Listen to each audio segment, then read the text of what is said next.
Ma loodan, et... Nii! Oled sa valmis? Jaa, ma usun, et see juba filmi. Tegelikult filmi pea. Got this feeling inside my bones. It goes electric wavy when I turn it on.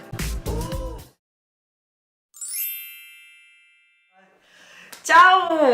Täiesti uskumatul kombel on minuga siin täna härra Marko Tasale. Tere. Mulle nii meeldis see, kui me kohtusime esimest korda seal Villa Müllerbeckis. Ja oli ilus koht. See oli väga ilus koht. Ja mulle meeldis, et esimene asi, mis sa kaamerasse ütlesid, oli see hea kullakes, et ma elan veel. Selline kellaeg, sa vaata, mul on nii, et tegelikult praeguse kella mul ei ole energiat. Mul oli just see aeg, kui mingi esinemine on läbi, kui on mingisugune feeling tekkinud juba ja siis sa räägid lihtsalt midagi. Aga kas sul on ka see, et sa oled rohkem siis nagu õhtuinimene? Ja vanasti, kui ma käisin koolis, et siis ma kraadisin ennast hommikuti. Sellepärast ma ei teadnud, et on olemas sellised tüüpi inimese, hommikuinimene, ööinimine. Ma olen rohkem see ööinimine. Siis ma kraadisin, kas mul on halb olla. Et kas sa palavik ei olnud, siis ma mõtlesin, issa kui halb on. Ma kutsusingi sind siia seetõttu, et kui me kohtusime, siis mul tekkis nii palju küsimusi. Ma guugeldasin sind ja usu mind, sealt oli nagu palju kraami.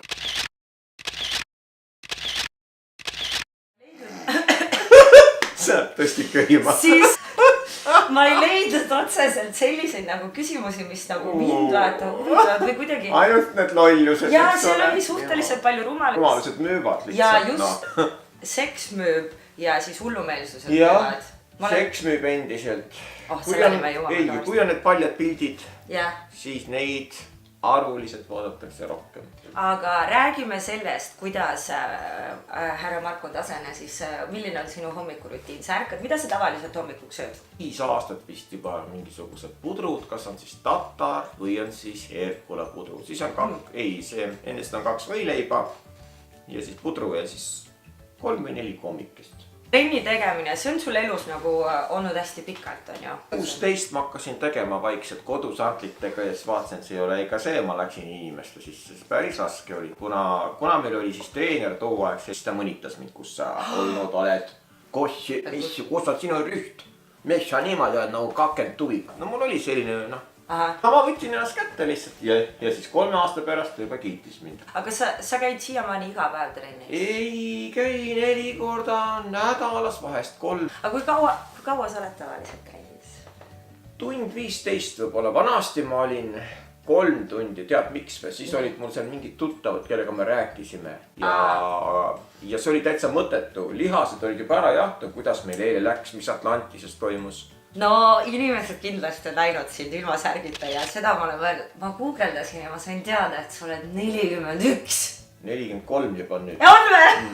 Ja saad aru, et sa näed nii vinge välja. Kas see on nüüd niimoodi, et... Ma ei tea, selles valguses, millise valguses on mulle täna et pannud. Kui see peaks halb olema, siis ma panen sulle mingi vana pildi siia. See keha, mis sul praegu on, kas see on nagu sellest ka vaata, et... Ei ole silikoni. Sa juba vastasid ennatlikult. Okei, kummitab. Ma loodan, et ei kummita. Sina võtsid kaasa või? Seal, kus mina, seal on paranormaalsed nähtused. Ütle mulle seda, et kuidas sa jõudsid, kuidas sinust sai... Täna hommiku siia või? See oli veel raskem kui see. Kuidas su karjäär läinud on ju. Aga kuidas sinust sai strippar Marko? 98 aasta Atlantises keegi märkas mind. Mul oli liibuv särk Soomest ostetud kirbuturu ja ta käis peale. Mul oli mingi liikumine oli, siis oli see MTV hästi popp. Et ütles, et kas te ei tahaks tantsima, tulla, strippi tegema soomlased. Ei, et ma olin, kusjuures õnneks ma olin nagu kunstikoolis olnud enne modell vaata. Et mul oli mingi julgus nagu tekkida. Ja just jah. Ma olengi tegelikult käinud 12 aastat. Olen kunstikoolis olnud modellina tööl, kus ma iga hommik 8 ärkasin. Ja siis raske amet oli päris, kuna sa pead olema mitu tundi ühes asendis.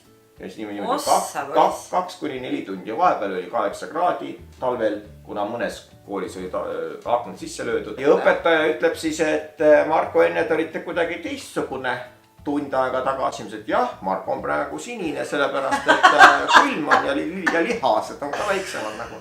sellepärast, et vaata külmad ja siis Muidugi. ja see oli niimoodi, siia tulin Eestisse ja siis ma mõtlesin, et nüüd on kõik. Kuu aja pärast helises telefon ja taheti juba keegi Eestis juba.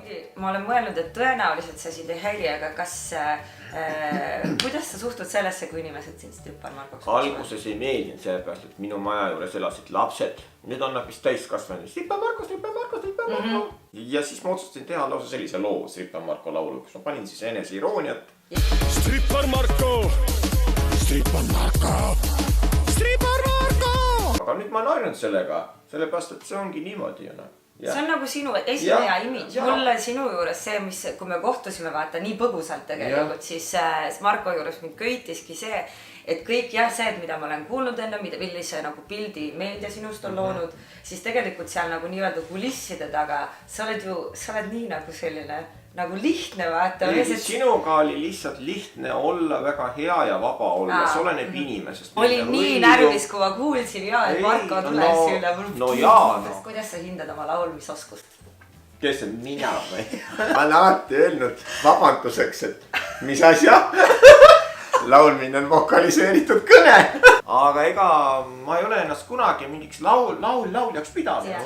Nii, kas sa oskad mulle nimetada mingi eriti kummalise esinemispaiga, kus on sind kutsutud? Jah, see oli Jäähallis kell 6 hommiku töölistele siin Tartus Lõunakeskuses. Me olime Angelis tööl enne seda. Meil oli mingi show, see oli siis Gay klubis Angel öösel ja me tulime siia. Ja siis me olime kell 6 siin ja ma oli mingi lava tehtud mulle. Siis see lava hakkas liikuma seal jää peal. Sellepärast see oli libe, aga see oli väga hea efekt. Nagu negatiivseid asju, et kuidas sellega toime tulla? No väga palju, nüüd on hakanud tulema vähem tegelikult. Kui ma tulin meediasse, Eesti meedia avastas mind alles aastal 2003. Soomes ma olin juba ajalees mõtteks aastal 99. Aga siis hakkas tulema, väga jubedad kommentaarid olid, et ma ei teadnud, et internetis saab kommenteerida kogu aeg. Ma ei teadnud, seal ma olin siis Savisaare kodukass ja Skandinaaviast ära jooksed prostituut ja siis põlema on ikka eluaeg tahetud panna.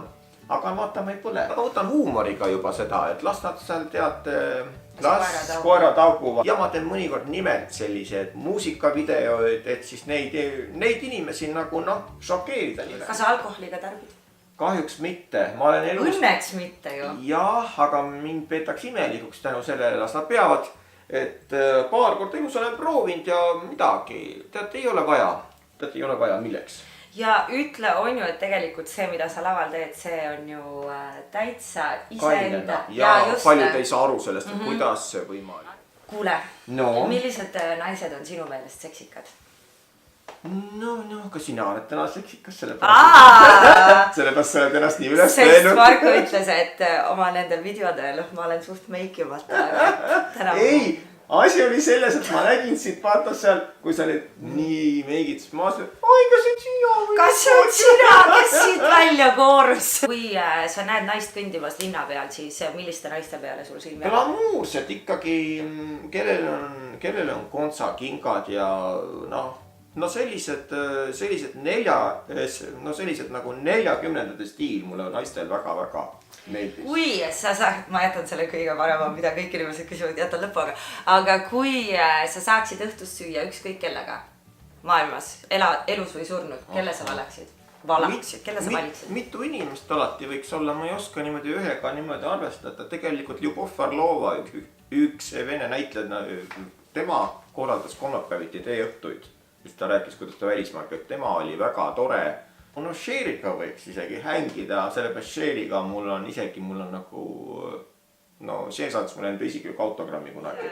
Mis küsimus see on? Küsi, aga küsi. Aga sa tead mingisugust seda juttu sellest, et on räägitud sinust ja iluoperatsioonidest? Need või? Ma mõtlesin, et hullemust tuleb. Päriselt, mul ei ole ühtegi, see oli minu arvates kõige hullem. Ma räägin sulle ära. Nii, lõua ma lasin kunagi teha. See oli aastal 2008 juba. Sellepärast ma ei olnud enda profiiliga rahul. Nina nii suur ja see koht kadus. Valisime liiga suure implantaadi. Aasta aega oli, vaased ei sobi. Võtsin välja. Ja mul ei olegi praegu mitte midagi olemas ja vaatasin inimesed ütlevad, et issand, kui hea sa selle lõua välja võtsid. nii et ei ole lõuga. Ei ole, et see on kodus sahtlis vedeleb. Tegelikult ma ei ole isegi silmi lasknud teha. Ei ole veel, et nagu kuigi võib olla, kui hakkavad ikka mingid sellised kotid tulema, siis võib-olla peaks. Teeme midagi veel koos, on ju? Jah, võiks ikka teha jah, ja ma soovitan sul ikka, sul on väga hea lauluhääl, sul on nii palju energiat, ma kadestan sind. Kuule, kes räägib energiast? Ei, minul ei ole seda hommikut eriti selles mõttes, et jah, et siis rahvas saab teada, et on olemas sellised toredad inimesed nagu sina. Ja ka mina. Just! Kuule, aga suur aitäh teile vaatamast ja siis me näeme ja nii tore, et sa tuli. Kiisu on sun nii armastus. On. Tšau! Okei, tšau! Kiisu on nunnu. Need roosid, mis leidsid mu sülest, ma korjasin.